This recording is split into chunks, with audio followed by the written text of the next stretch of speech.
What is up, everybody? This is The Shift. I am Francisco Rojas. That is Nick Earnshaw. He is wearing a world. Is that a world? No, it's not a world champs hat. It's a National League champs. It's the National League champs hat. Right. National League It champs. says It's Phillies it's a Day, little. It's a man. little off-putting. Yeah, Phillies it's Phillies, Day. baby. We got all-time. Spoiler alert. We got all-time Phillies lineups. As I'm wearing my Bryce jersey, I'm gonna get up and show it off real quick. Nick Earnshaw. Let's see it. Please Let's see it. do So we both went Harper. Yeah, absolutely. This is the Harper jersey. The Harper jersey. Look at that. You know, I used to have the Harper jersey. I should have worn my McCutcheon. Should have worn the McCutcheon one. Oh yeah, because Cutchen's better Pittsburgh than Pirate. Right, over freaking Ralph Kiner, you Nimrod. Just like that great Green Day album, baby. Nimrod. Yes, that's you. That's a good album. I agree with you on that. I do like Green Day. Look at that. I have a good feeling. I think I have a good feeling that we're going to agree on our lineups today. Yeah, I think so too. I wish I could put one player in, but he wasn't in Philadelphia long enough. Wait, are we going DH? We didn't talk about this. I didn't go DH. I don't think we're ready so yet. It looks like the theme is that we're not going to go DHs for the National League. We'll go baseball pre-2023. No DH. Yeah, I think so. Yeah, I didn't go DH. There. I didn't go DH. I put a guy who could be a DH in right field. So I'm just giving you a little teaser. Okay. Yeah. No, I think we're on the same page there, actually. I think we're going to find out. We might be. I don't know. Yeah, so there's a little spoiler for you later in the show in the meat and potatoes section, of course. We're going to talk about our all-time Phillies lineup. So this is the layout for the show. We always want to lay it out for you guys. We're going to give you the intro. We're going to get into a possible new team in Major League Baseball. It could be really fun and exciting. A layout of the new stadium. It looks incredible. I'm all for it. Don't spoil it yet. Don't spoil it yet. But we're gonna get into a big injury for an Atlanta Braves ace, his second injury of the year. We're gonna compare that to a certain player's level of production in the AL Central, and how he's not been good. Superstar shortstop in the AL Central. We'll get to that. You probably know what we're talking about already. Then we're gonna check in on the rule changes. We haven't really talked about it in about probably since after the first week of the season. When we kind of evaluated how the rule changes were looking so far in baseball through the first week. Then, like I said, Phillies lineup will do that. Then we're going to get into a standoff between a Philadelphia Phillies pitcher and a Boston Red Sox pitcher, two former teammates. In the past, they got ejected from a game for a standoff. And we're probably not going to see too many of these anymore. It's probably the end of it. And then we'll wrap it up with one matchup to watch this coming weekend for you guys. So looking forward to that. Nick Earnshaw, let's start with the Orlando Dreamers. Woo! How does that sound to you? I like it. Listen, I'm a fan of this. When this news you want to give a background on this real quick?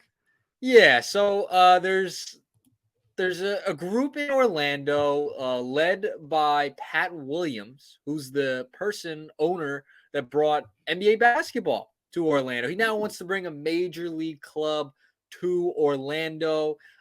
He has proposed the Orlando Dreamers. I guess that's the team name they came up with. According to their website, that the name they came up with was Dreamers. It's a nod to Walt Disney and Arnold Palmer and the many other visionaries who helped develop this area into a special place it has become. So they have a whole website. They have a group behind this. They put out the picture of a rendering of what the stadium complex could look like. And they're trying to get a baseball team to Orlando. Now, how realistic do we think this can be? I don't know what you think. There's so many teams. They just put their last expansion team in Tampa Bay. So right. I don't know. I know they're looking for a new stadium. I don't know if they want to move and change names. I can't see that happening. Talking about the Rays.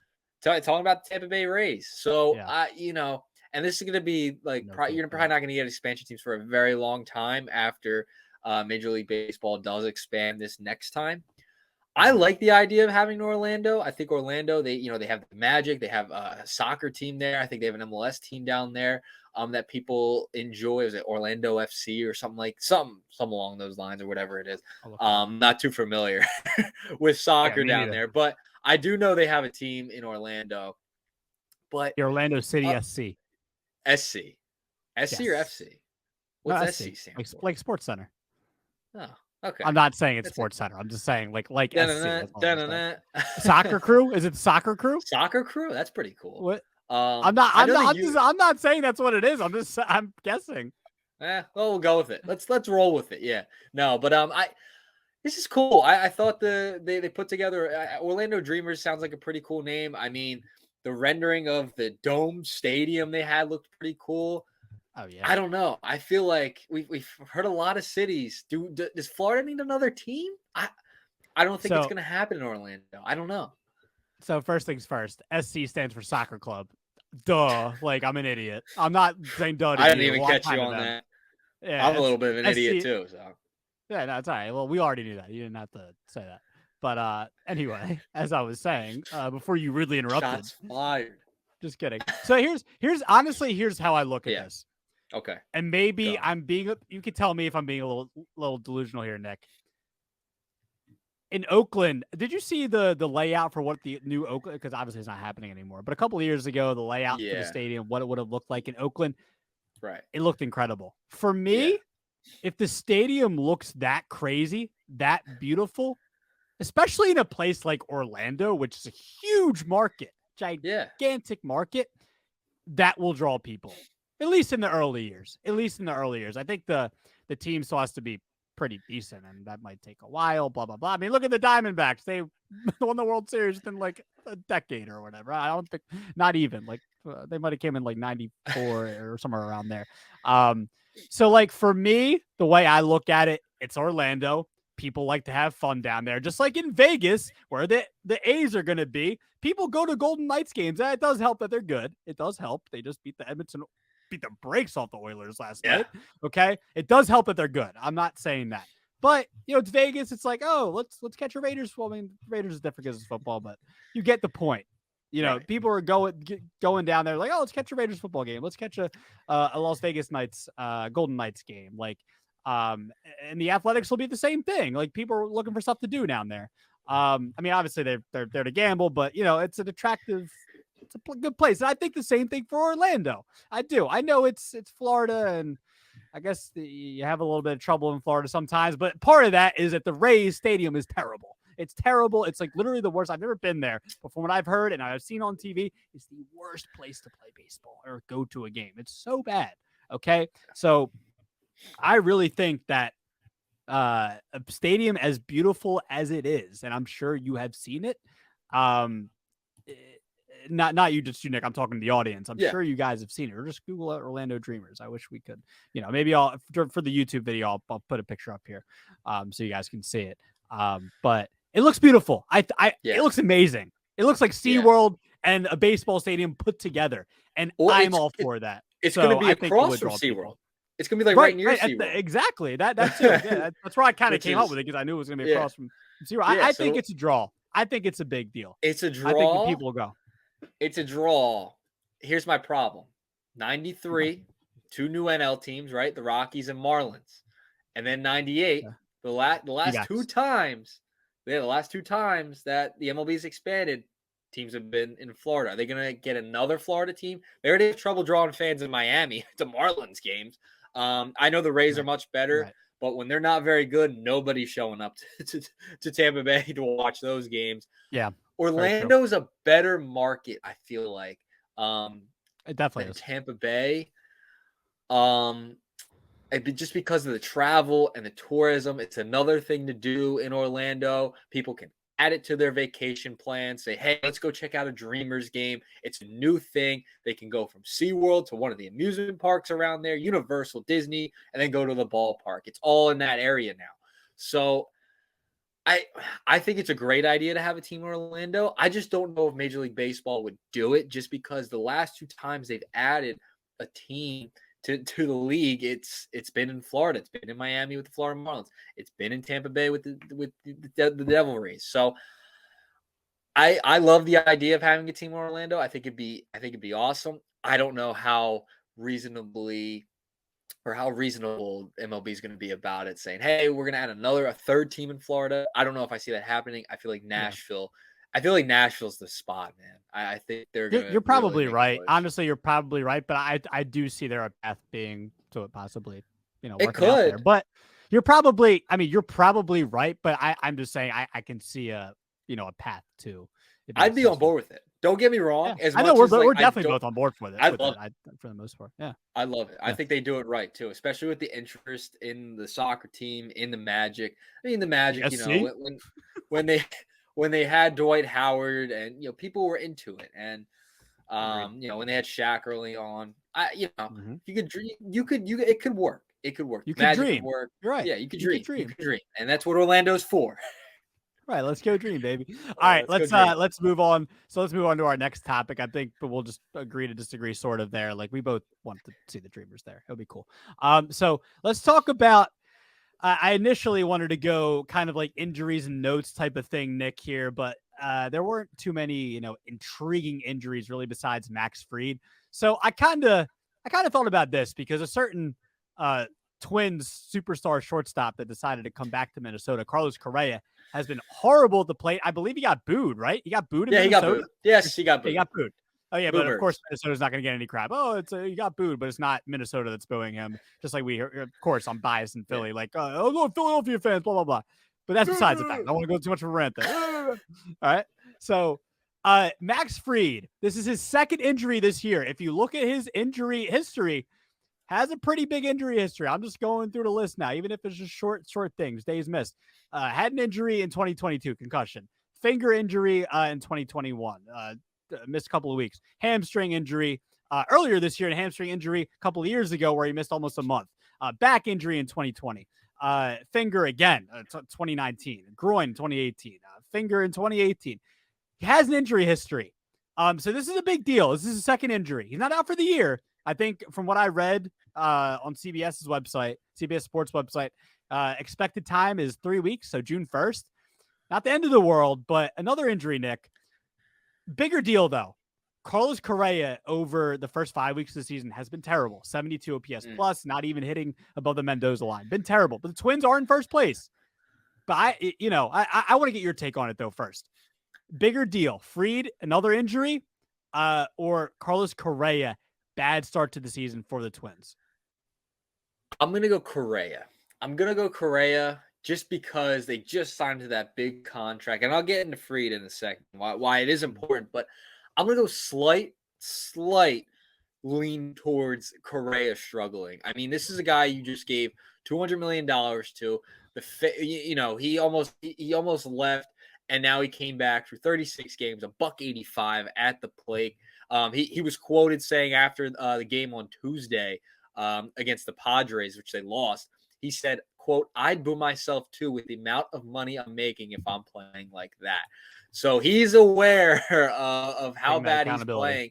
So you got to give him credit that he's taking accountability. But I mean, the Twins, I feel like the Twins are going to be in a tighter race in their division. I think Atlanta has enough pitching. They have enough on offense. They have an MVP candidate in Ronald Acuna. I think Atlanta will be fine. It'll hurt them that they'll be lost without Max Fried. I get that. He's the ace.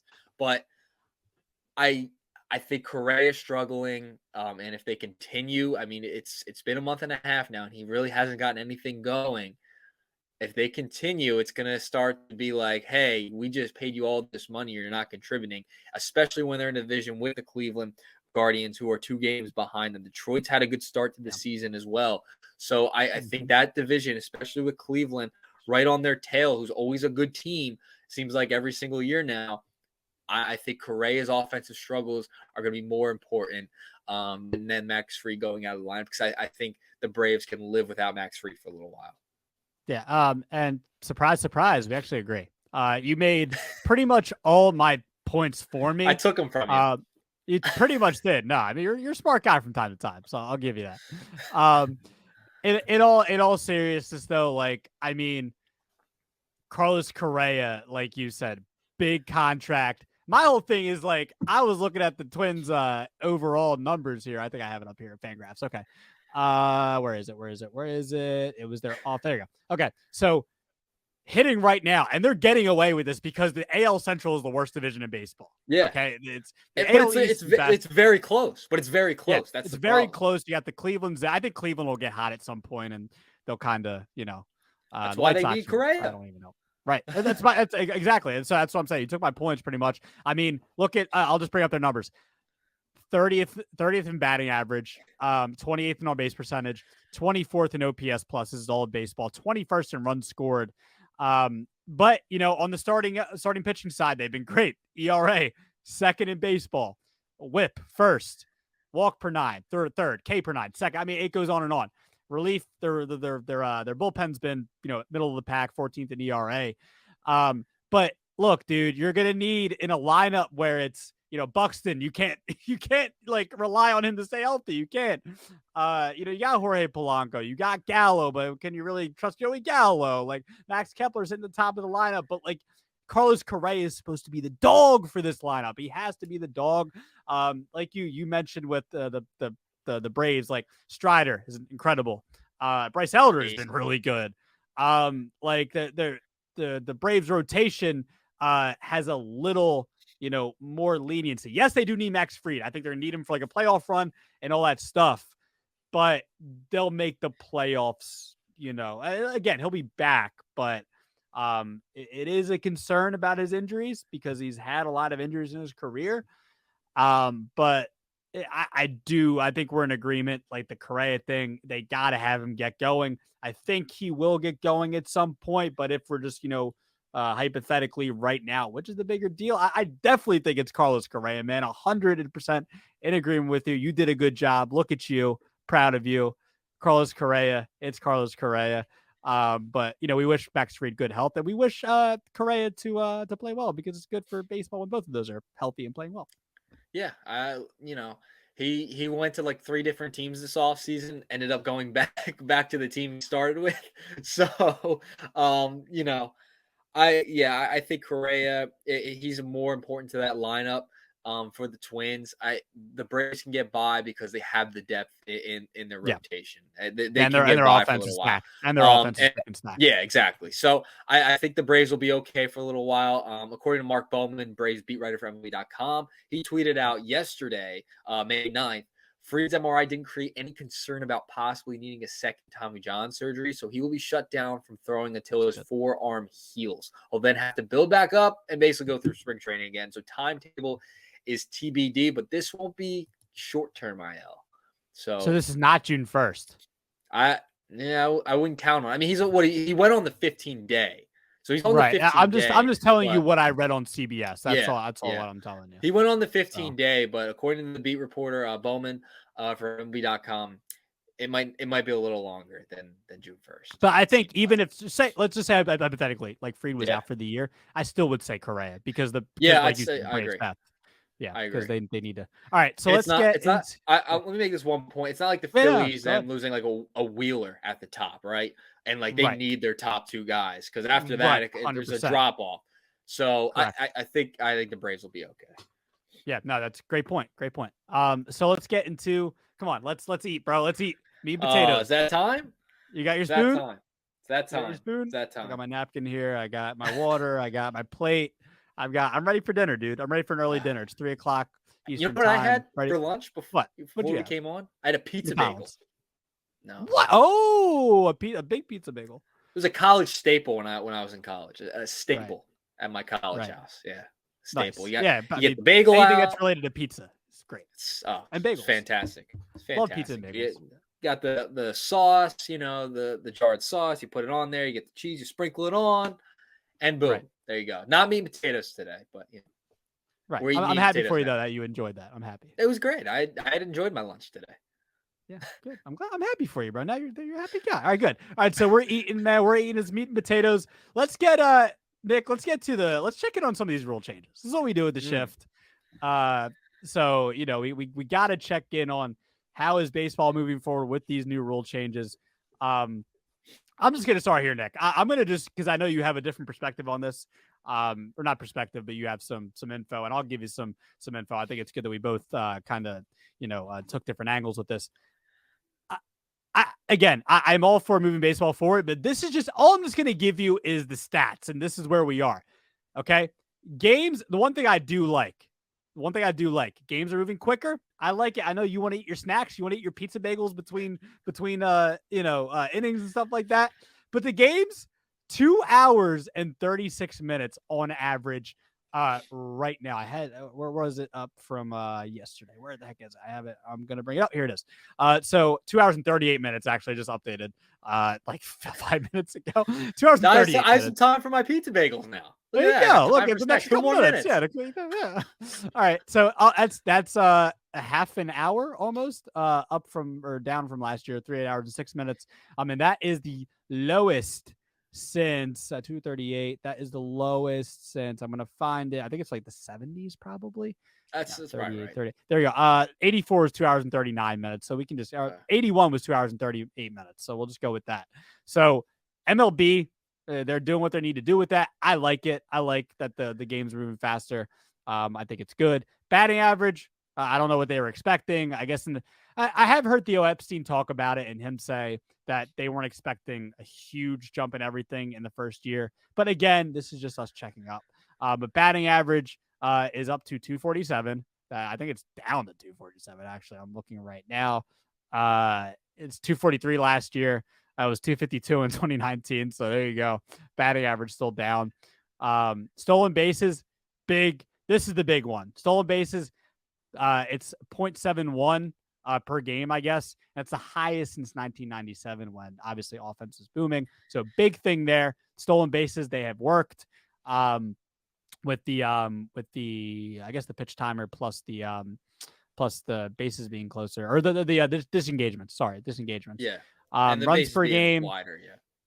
Right, runs per game. I guess I don't know if they were looking for more offense. I guess they were. Runs per game is 459. That's literally it was higher in 2019. It was 483. So there you go.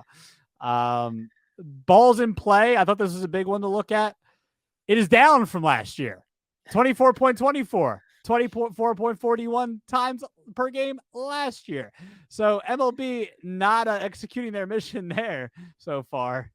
And then strikeouts are still up, Nick Earnshaw. 8.59 per game. And that is up from last year. It's up. It's worse. It's worse. So there it is, Nick Earnshaw. A lot to take in there. Firstly, give me a short, I guess. Yeah. What are your thoughts on that? And then give me some of your info that you got. So we kind of talked about this, how we when like going through it in the minor leagues, just being around it for during last year, we kind of I was kind of prepared that it wasn't going to be a substantial jump in batting average, substantial jump in balls in play. You know what I mean? Like, so, but it's only a month in. We're only like a month and a couple days in, right? 5 weeks. So we gotta give it a little more time. I think you're gonna see some of those numbers fluctuate throughout the year. But it's not shocking. It's not shocking. Now the stolen bases, that makes a lot of sense. The game wasn't supposed to be. I think they wanted to they wanted to make the games faster, but they weren't going to hinder the game so much as like it's going to make offense just jump off, right? We kind of figured that wasn't going to happen. Now some things are down, some things are right around where they've been. That's just kind of how it's going to go. And you only have a small sample size so far. There's still a lot of season left.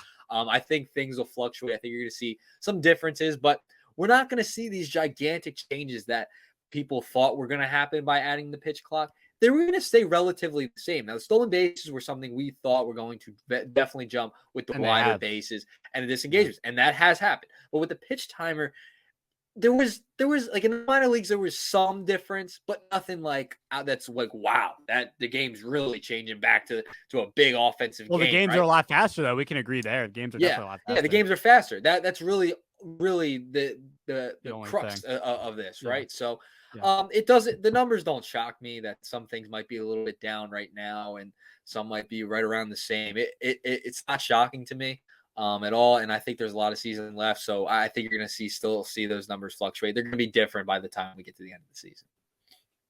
Okay. Well, did you have anything else for me? So I was doing my research when we were talking about what we we're going to discuss today on the show. And I stumbled upon this article on the Athletic, by Will Salmon, Brittany Garoli, I hope I pronounced her name right, and Eno Saris.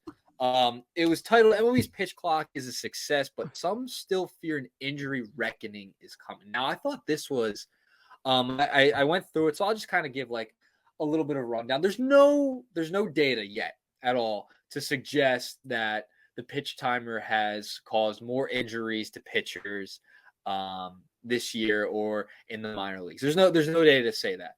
But Max Scherzer was a big part of this article, and he was quoted saying, coming into the season, he said, "Get in shape, be ready for this. It's going to knock people out. Personally, I have to look at this as what's the worst case scenario? Yeah, pitchers start dropping. The injury bug is going to be coming across the league. Get in shape. Don't let it be you," end quote. This was a quote from Max Scherzer in the article. So I think partly that's because he's a little bit of an older pitcher, but people around baseball, it seems like they seem to think, the velocity's up right now in the beginning of the season. They want to see how that's going to change by the end of the year, right? Our pitchers' velocity is going to drop with how quickly they have to go in between pitches, throughout the year and throughout their starts or their appearances, right? Because they're moving so quick and it's not a natural motion. We all know this to pitch. What's going to happen as the season goes along? It's very early now. Our pitchers going to start getting hurt? Is there going to be a dip in velocity? And that's something that people in baseball are going to continue to monitor. So I thought it was, I encourage people to go read it because it made you think a little bit. Like, is it going to happen over time? Like, is it going to happen over a couple of seasons? Like, are you going to see younger pitchers start dropping and getting hurt more? Is there going to be more forearm tightness like we saw from Max Fried, right? He's already on his second injury. Right. It's something to think about and monitor. So I thought it was a really good piece out of the Athletic. MLB's pitch clock is a success, but some still fear an injury reckoning is coming is the headline. So it made you think. It was an article that made you think a little bit. They had some great statistics in there, showing how velocity is up, but if they're moving quicker, they're throwing harder. And is it gonna cause more injuries? So yeah, definitely something to check out with the new pitch timer. I would love to go back and see, because like in the 70s, a lot of those guys, those hurlers, pitched a lot quicker. They just moved a lot quicker. Like Steve Carlton, Tom Seaver, like a lot of those guys, like, from what I understand, they pitched a lot quicker, like from pitch to pitch. Did the velocity go down for them? Were they injured more? So like, I don't know. That's definitely interesting. I like that type of stuff. I like to get thought provoking, but I don't like what players are throwing harder nowadays. That's the thing. And Scherzer was like, he's ramping up his body because he throws hard, because he's a little bit older, and it's going to be quicker. It's going to be more on the body, more on the arm. I don't know. It's just, it was Fried's had an injury history though too. So like, I don't know. And like true. Scherzer's old. Like I don't, like these aren't. Well, we'll see. Like it's interesting. We'll see. Come like July, we'll see. It'll be definitely something to monitor. I definitely think it's very intriguing. But good, great article there. But I think overall, it's some of these numbers, I guess, and stats are interesting. But it's too early. Obviously, I thought it was good for us to check in.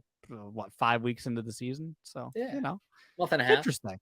Games are definitely faster, and but runs are not up. Sorry, Major League Baseball. So you kind of executed the mission so far, but you got a long way to go. Theo Epstein said it'll be a couple years since they really start seeing major improvements. All right, let's get to our best segment of the day. Let's be honest, this is the best segment. Let's be honest, this has been the best segment the last 3 weeks. Enjoy this one because we're gonna take a tiny break from it. We want to we got to keep some of our listeners patient. Yeah, exactly. So we'll give you guys newer segments in the coming weeks as well, as we like to have fun as the season goes on. But our last one for just a second, maybe a couple of weeks, maybe a month, something like that. We'll surprise you. But we're gonna go before we take our break. We're gonna go all time Phillies lineup, and yes, that is our favorite team, our Fightins. Yes, it is Nick Earnshaw. Bryce Harper, baby. The foam finger over here, if you could see it. Yes, you do. Foam finger. Wear it. Why aren't you wearing it? The hell? I see. Put it on. I have the whole setup, it's gonna knock things over. I can't. Let me see. Let's try. I got like You are rookie a cards little lined wimp. up against it. I got it. You're a So little I got like wimp. a. There we go. There There you we go. go. There we go. You gotta wear it the whole time. Number 1. All right. Let's go. All right. So it looks like you give me the finger. All right. Maybe I am. You're number All right. 1. Should All right. move All right. this one So up, right? you go. All right. Look, you go first. We're gonna start a catcher, and we'll work our way all the way to closer. Start with your catcher. Let's see if we disagree on any of these. Let's start. Go. Give me your catcher. All right. My catcher. I don't know who you went with this one. You could have went a couple of different ways here.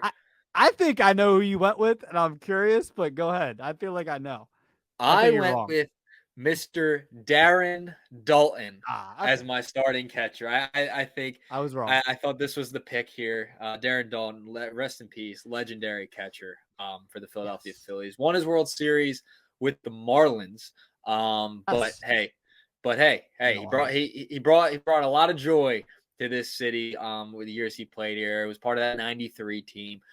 Could have went a couple of different ways. I'm curious to see where you went. I went Darren Yeah. Dalton as my catcher. Yeah, we'll discuss this after I give mine because it's All right. it's interesting. It Okay. could have been a certain current baseball catcher for the Phillies. Mm. If we were doing this show maybe 3 years from now, maybe it'd be a different Yeah. story. But Yeah. right now in this moment, it can't. I'll just preface it with this: it can't be JT Realmuto.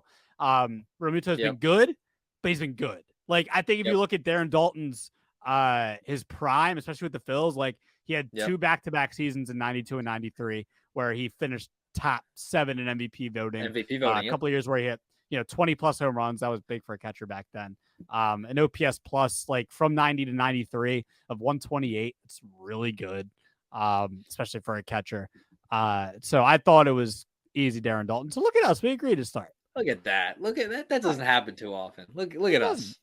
All right, I'll give you my first baseman. I'm pretty sure we're going to agree with the good amount of these, but we'll go through it. First base, you could have went like Ed De La Hente. I think that's how you say his name. I didn't say I was going with him. I did at first though. I was like, oh my god, it shouldn't be this guy. It should be this guy, just to be a contrarian. But I'm not going to do that. It has to be Ryan Howard. Like his prime years from 06 to 2011. Honestly, like I think in sports in the last 20 years, one of the more underappreciated primes. And I'm talking about basketball, football, hockey, baseball, soccer, soccer clubs. Okay. Like Ryan Howard's prime from 06 to 2011. I mean, he almost hit 300 home runs in that 5-year span. Like people don't talk about that enough. And maybe it was because it was like almost the tail end of the steroid era, sort of. Yeah. Not really, because 2011 really wasn't. But 06 when he started, it was like, 58 home runs. Like, this guy do some blah, blah, blah. But there was never anything suspected of Howard. So, I mean, Howard was just unbelievable. Has an MVP to his name. I thought his prime years with Ryan Howard, he had to be at the first baseman. Yeah, no question. Ryan Howard, I'm so with you. One of the most underappreciated prime years because it was kind of cut short because of the injuries towards the tail end, which really stinks. I feel like you could have got a couple more good seasons, maybe 30 plus home runs out of Ryan Howard towards the back end of his career. But those prime years, man, the 58 home runs, the 40 plus home runs. I mean, the guy was unbelievable, had so much power, was just a gigantic piece of that 08 team and that whole run. He was the big piece, man. That's why they call him the big piece. So I think Ryan Howard, easy selection here at first base. Yep. Give me your second baseman. No, the man. Chase Utley, you are the man. Chase Utley, man, the best second baseman in Phillies history. Not even a question. Not even a question. 03 to 15, 233 home runs, 916 RBIs, 282 batting average, 41 slugging. Chase Utley, a great defensive glove out there at second base. Yeah. He was the man, as Harry Callis called him. My favorite player growing up, no doubt about it. From that left side, just a smooth swing, man, on the left side of the plate. I mean, nothing like Chase Utley's swing. I tried mimicking it growing up. Like if you grew up in Philadelphia around that time, the 06, 07, 08, 09, 10, I mean, everyone was trying to mimic the Chase Utley swing and everything he did. So Utley, easy choice, man. Yeah, I mean, I'm right there with you. I think the angle I like to take with this is that, I mean, all time Phillies, like he's no doubt the second baseman. But do you think he's a Hall of Famer? Because I think he's a Hall of Famer. Do you put him I there? I'd probably put him in the Hall of Fame. I think he gets in. I think he should get in. And I think I he really will do. too. Maybe like eighth, ninth, 10th year, something like that. Yeah, I don't think right away. I think it's gonna be some time, but towards the back end, I think he's gonna sneak his way in.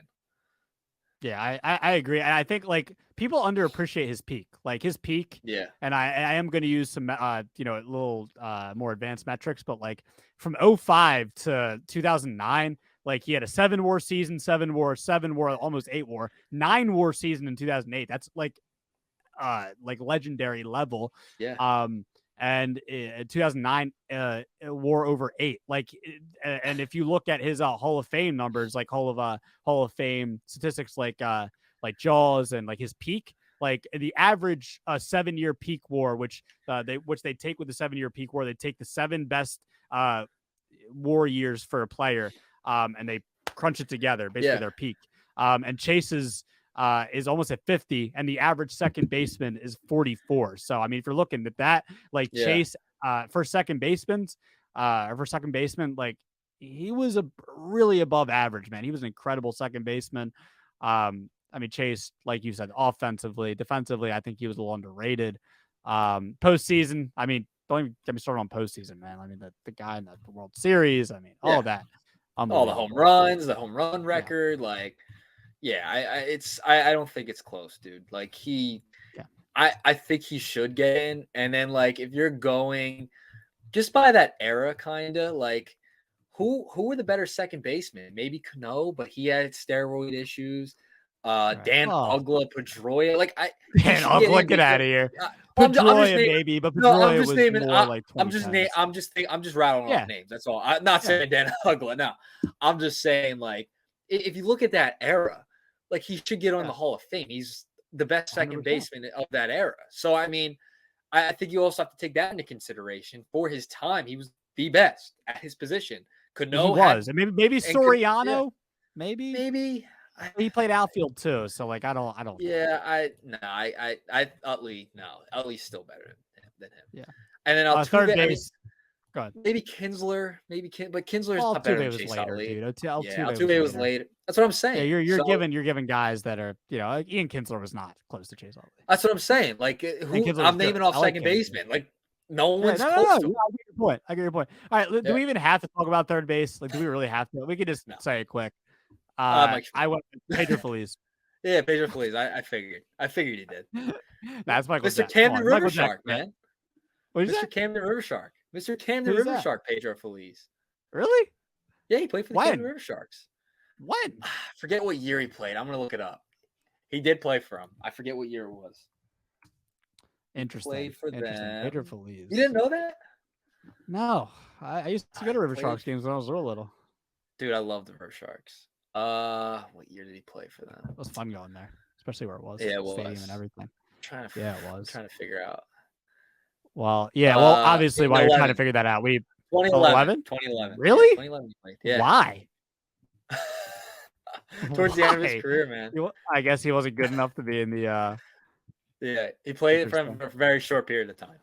All right. But real quick, it's Michael Jack Schmidt. Yeah. 500 and what is it? 48. I forget. That's terrible. Yeah. How can I forget? That's insane. I'm terrible. All right. So yeah, it's Michael Jack Schmidt, best third baseman of all time. No arguments there. Give me your shortstop. Dude, it's the other part of the best era of Phillies baseball. Jimmy Rollins, man. J-Roll. Chase Utley's double play partner, man. Listen, Bo was an honorable mention. Sure. Honorable mention, Larry Bowa. But J-Roll is the best shortstop. He is the league, the team leader in hits, correct? He took Michael Schmidt's, right? I believe so. Is it RBIs or is it hits? J-Roll's the he's all-time leader. Yeah, all-time leader. Is it hits or RBIs? I'm like blanking. Hits. Yeah, that's what I thought.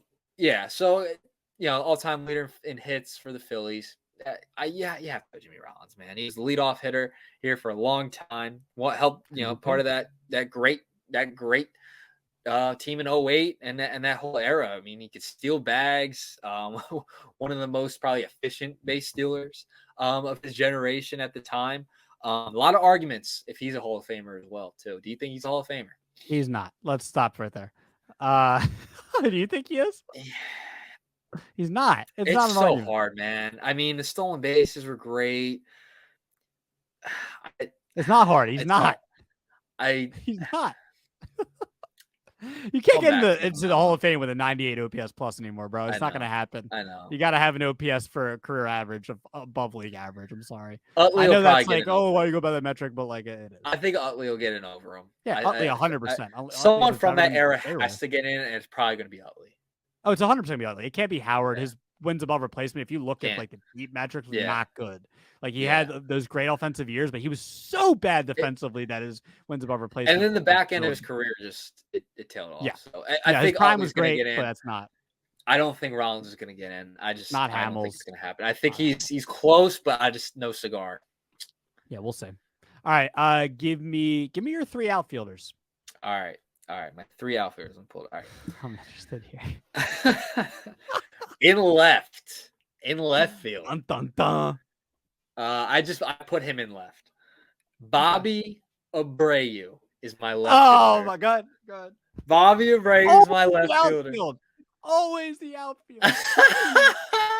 Go ahead. Richie Ashburn is my center fielder. And Bryce Harper is my right fielder. I can't leave Bryce off. Cannot leave Bryce off. So Bobby in left, Richie Ashburn in center, and Bryce Harper in right. What are your outfielders? While I respect your B team outfield, I was waiting for it. I was waiting for us to disagree. It's always the outfield, man. It's always the outfield. It's always something. That's where we plan this stuff. It is from left to right. Okay.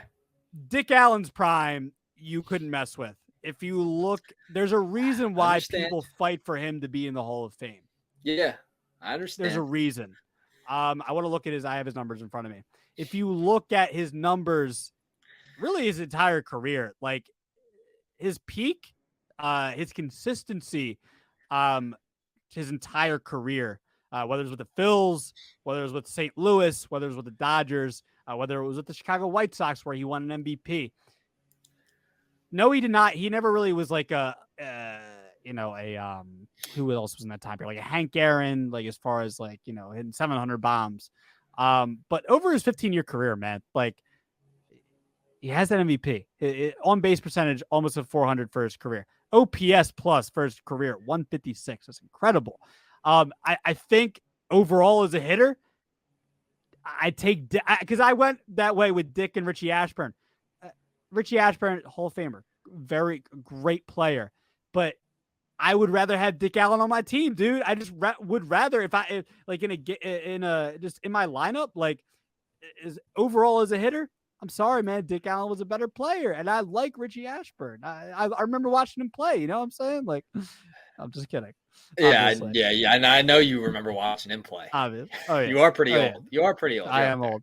So Dick Allen in left field, okay? Dick Allen in left field. I have no problem with that. No problem with that because he probably should be in the Hall of Fame. No problem. No issue. But this isn't a Hall of Fame conversation. I'm just using that as like. I mean, but I know Richie Ashburn in the Hall of Fame. I think Dick. There's all I'm saying is a reason Dick Allen. People want Dick Allen in the Hall of Fame. I think he was an incredible overall power hitter. I just thought he was underrated and so consistent, so great. There's a reason. So I went Dick Allen in left. Center field, I went Bryce Harper because in right I had Chuck Klein. I definitely take Chuck. You went back. You went back. Yes, I did. I did. I know that's like I'm going way back when the 20s and the 30s. But I'll take some of Chuck Klein's overall numbers for his career over Bobby Abreu. And you know what? I can't even be super mad about the Bobby Abreu pick because Abreu, there's an argument for him to be in the Hall of Fame. Do I think he's a Hall of Famer? Borderline, but probably not. But I just look at Chuck Klein's prime back when he was with the Phillies. Like, look, you can look at his prime here. I'll pull up his average numbers. He averaged from 29 to 33, 36 homers, 139 RBIs, batting average of 359, on base of 414, slug 637, an OPS plus of 161. There's a reason why Chuck Klein's in the Hall of Fame too. Maybe he shouldn't be in the Hall of Fame if I really want to look at the deeper numbers. I don't know. I haven't really dug my research into that. He's probably not a Hall of Famer, to be honest. But I would take Chuck Klein, his prime, over Bobby Abreu, even though Abreu was a great player. I just thought Chuck Klein, looking at his numbers, a bit better of a power hitter. But, that's where I went with my outfield. So there you go with your Abreu's and your Ashburns. And we agreed on Bryce. I put Bryce in center because it said that Dick Allen was more of a left fielder and Chuck Klein was more of a right fielder. And I know Bryce does have some experience in center, so that's where I went. Yeah. All right. Listen. I'm cool. I'm cool with your lineup. Thanks. I wanted to have Bobby in there. Bobby Bray was one of my favorite players growing up. And you can't argue his time with the Phillies. 303 batting average, 416. Oh, incredible. MVP, 513, Overlooked. 513 slugging percentage, 195 home runs, 814 RBIs. He batted like 300 nearly every season he was with the Phillies. He was a mix of everything. He was a great contact hitter. He could hit for power. He had double-digit home runs every single season with the Phillies. I forgot he stole 400 bases he for could his steal career. bases, man. Damn. Are you about to? You gonna come to my side again? Damn, like you did this last time. I don't know, man. Dude, he can steal bases. You know what? No, I'm gonna stand my ground on my Chuck Klein pick. Okay. His prime as a power hitter. I'll take it over Abreu. All right. Now. See, I want. But I like the Abreu. Listen, Bobby Abreu, very underrated. I feel like as a Philly, at times he can be. His career kind of can be forgotten, like how good it was with Philadelphia. I know it was during the years where they weren't really good. So right, not at all. So I left get right that. before they had the run. Right before, man, stinks. I remember I got his jersey. Funny story. It was around my 6th birthday, right? 06. I got his jersey for my birthday, and right around that time he got traded. Like days after, whenever the day, it's just right around there. I was sick. Went to the Yankees now. Yeah. Damn, went I to the remember Yankees. I went to the Yankees. That's crazy. So but listen, love Bobby Abreu. Yeah, give me your. I'll give you mine. I'll give you my starter is Steve Carlton. I think. I mean, Grover Cleveland Alexander, obviously Hall of Famer. Robin Roberts, Hall of Famer. Yep. But the man, Steve Carlton, one of the best pitchers ever. I think that's not an understatement. He's probably somewhere within the top 15 pitchers of all time. Yeah, I probably, his prime with the Cardinals and the Phils in the 70s and early 80s was just unmatched. You can look at a lot of the numbers for his career. It was unbelievable. I think there's no other, Robin Roberts, he's in the rotation. Grover Cleveland Alexander in the rotation.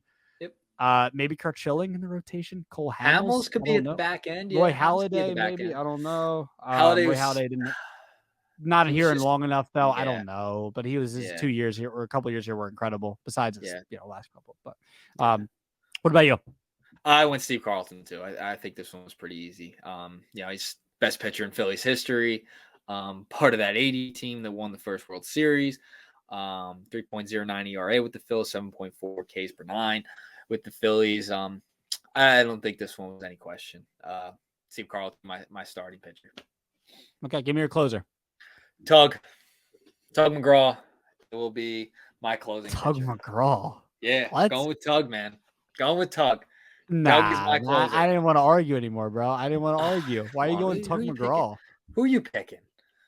Brad Lidge. Are you kidding me? Going with Lidge? I'll take Bridges. One good year. I said Bridges. I'll take Brad Lidge. Well, Brad Lidge, Bridge, Bridge, Ledge. On the ledge. Tug McGraw. Oh my God! Listen, Tug McGraw was a great reliever, and I know you got the 1980 image in your mind. I get that, but Brad Lidge was perfect in 2008. I'll take that. Okay. I'll take his. I think 2008 season or 2010 season he was pretty good too. That's fine. I'll take that 1 year. If I give me 2008 Brad Lidge. That's who I'm taking. Sorry, bro. I'm just saying, Tug finished 5th in Cy Young Award voting in 1980. And it was probably false. It was probably not false, but it was probably 1.46 ERA in that season. Let's see where he should have finished. NL Cy Young voting. His wins above replacement was 4.6. Steve Rogers should have finished ahead of him. He had a 5.9 WAR. Jerry Roos I'm Oh, only God. basing this off of war just to be annoying. Just to be annoying. Shout out to Tug All-Star McGraw in for 75. yeah, did have 146 Yeah. ERA. That's good. That's good. And he was here longer than Lynch too. I listen, I get Lynch. I listen, I don't have a problem with it. Thank you for getting it. Thank you. I It's don't have a the problem answer is with it. Brad Lidge. I don't know what you're doing. The answer is Well, Brad Lidge. listen, we both picked who's the last man to throw a strike in the World Series. All right. Strike him out. All right, let's so go 1 through 9 or 1 through 8. Who's your lineup? All right, 1 through so 1 through 8. I'm going. This was hard. I was having so much trouble with this. I didn't. You could flip 1 and 2, honestly. I went Jimmy 1 leading off, Richie Ashburn 2nd, Schmidt 3rd, Howard 4, Abreu 5, Utley 6, Bryce 7, Darren Dalton 8.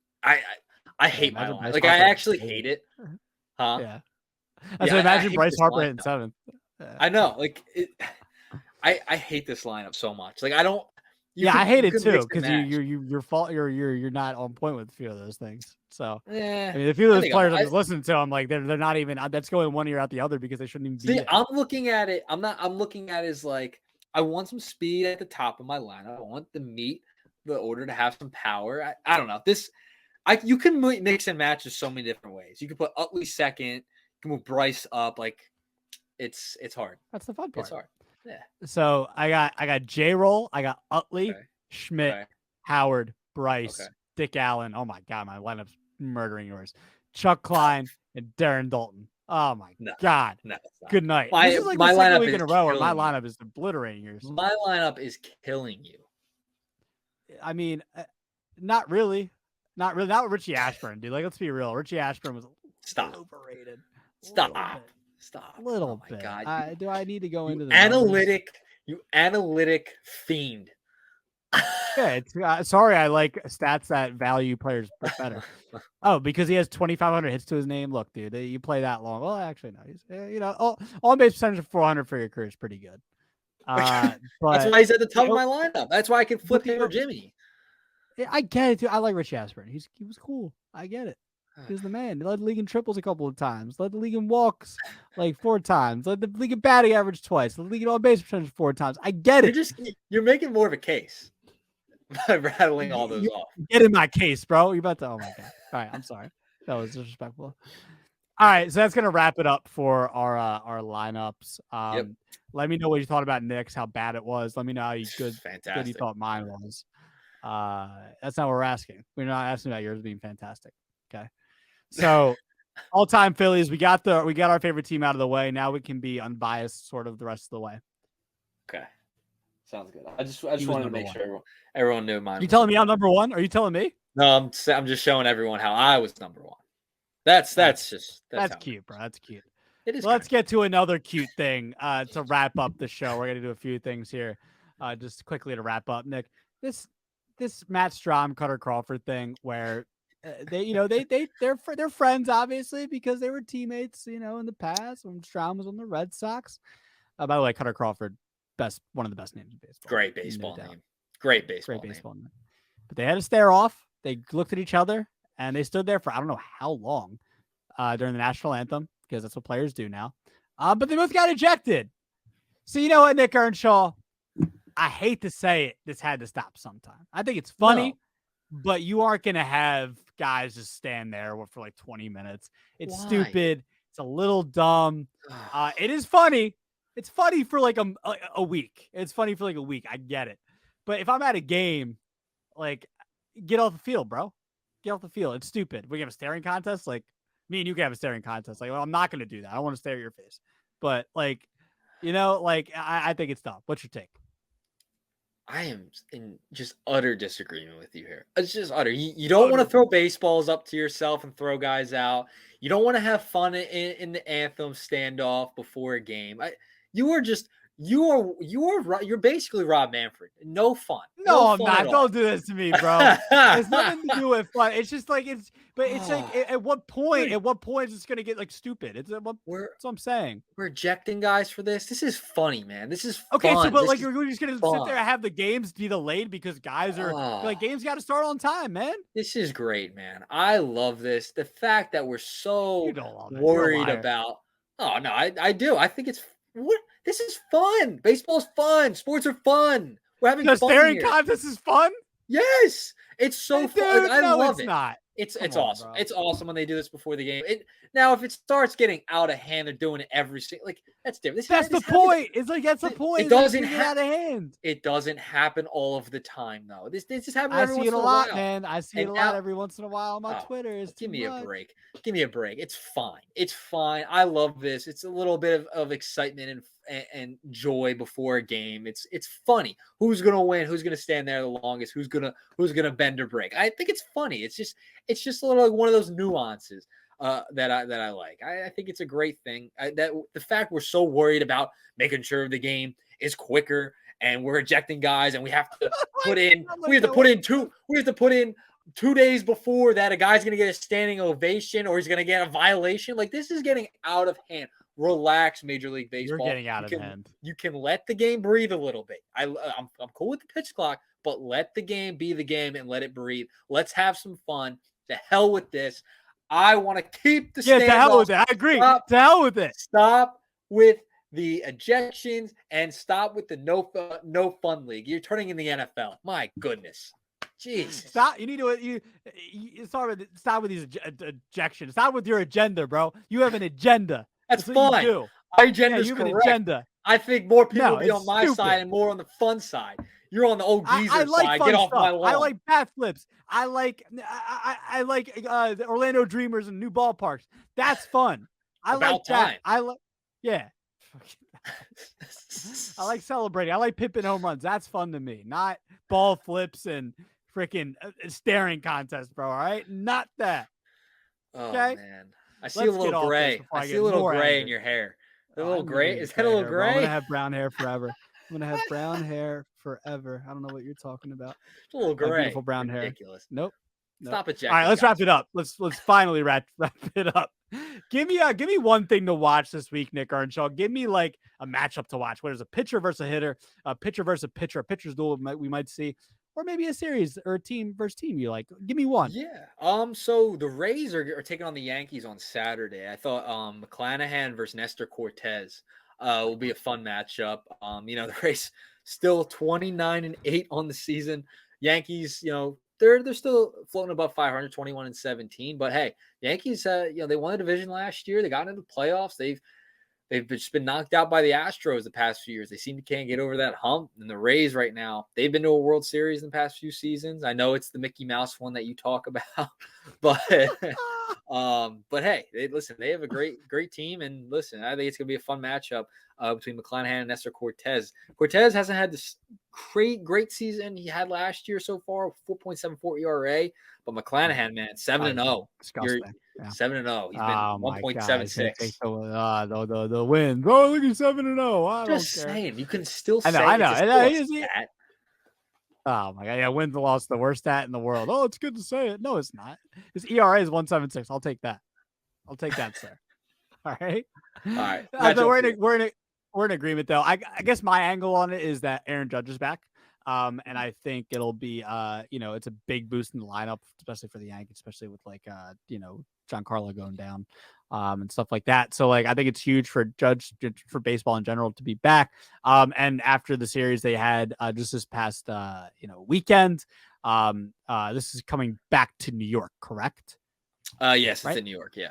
Back to New York. So I just think that series in general, I definitely think that Cortez and McClanahan's one to watch. But I think the series in general, just because of I think the Yankees are a team to watch. Maybe they might get hot, especially with Judge back. I don't know what Rodon's timeline is supposed to be, but I think in general the Yankees are a team to watch. And the Rays, obviously a team to watch. They're still 29-8. So I mean, it's definitely one to watch. That's my thing. Yep. So we agreed there. So sweet. Look at us. We're ending the show in agreement. Ending the show in agreement. Bro, let's On the cherish it. same page. Let's Cherish it. cherish it. What a Shake my time. hand. Shake my hand. Yeah, really close to the camera. Am I supposed to get that close? Yeah. Damn, my hand looks like the hand from Happy Gilmore. You I know the you know what I'm talking about? You talking about Chubbs? Yeah, it looks like kind of looks like Chubb's hands, right? It looks like the broken All off right. hand. We're done. We're done. This Come this on, bro. episode's over. You This know what I'm episode's talking about. over. I know you. That's You been the know I'm right. shift. I'm ending it today. I'm You're calling an ending it. audible. I'm ending the show on this. That's Chubbs, been the baby. shift. We'll see you next week. Have a good one. Francisco Rojas, Nick Earnshaw. Make sure to follow us on the socials. See ya. Chubbs and Nick Earnshaw, baby.